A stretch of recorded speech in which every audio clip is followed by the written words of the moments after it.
Ceglīts Sergejs Medvedevs, TV3 ziņas. Tikmēr izglītības ministrija, cerot, ka naudas budžetā pietiks, sadarbībā ar skolām strauji virza pedagoģu atalgojuma sistēmas modeļu maiņu. Līdzšinējais princips naudas seko skolēniem tiks aizstāts ar konkrētāk definētu skolotāju darba stundas likmi. Jaunā sistēma jau virtuāli tiek izmēģināta vairākos 10 skolu. Kopumā valstī to plānots ieviest nākamajā mācību gadā. Par nepieciešamību mainīt skolotāju darba samaksas modeli tiek runāts gadiem ilgi. No padomju laikiem mantotā tarifikācijas sistēma krīzes gados tika modificēta, ieviešot principu naudu seko skolēnam. Tomēr demogrāfijas problēma ēnā pustukšo lauku skolu skolotāji šobrīd saņem krietni vien mazāk nekā viņu kolēģi pilsētās.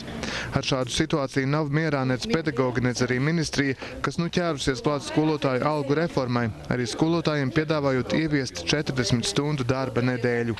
Šobrīd mūs atbalsta visi sociālie partneri, gan arotbiedrība, gan arī skolotāju un pašvaldības savienība tajā, ka šis jaunais modelis, kas ir izveidots, ir tiešām skolā jāizmēģina un gala rezultātā jānonāk pie tā, kāds tas īsti būs. Šī vienošanās ir un skolas ir gatavs to sākt darīt. Jauno modeli iesākumā plānots izmēģināt virtuāli, lai varētu saprast tā nepilnības un izlabot kļūdas.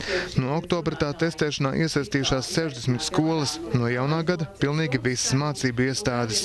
Šobrīd bieži vien mēs runājam par likmēm, par noslodzēm, un sistēma ir ļoti sarežģīta. Bet būtībā, ja mēs zināsim, ka cilvēks par 40 stundām saņem noteikti naudas apjomu, katrs Latvijas iedzīvotājs varēs to salīdzināt ar savu algu un varēs izdarīt kvalitatīvu vērtējumu par atalgojumu izglītībā. Skolu vadība, kas iesaistījusies virtuālā skolotāja darba stundu uzskaitīšanā, vienlaikus pauž arī bāžas. Jauniem modelim var būt zemūdens akmeņi. Nedrīkstētu būt tā, ka pedagoga atalgojums samazinās salīdzinot ar līdzšanējo. Jā, viņš ir pārslogots, viņš strādā 40 stundas nedēļā, bet tomēr saņem 1000 un varbūt vairāk, ja ir pakāpe uz papīra.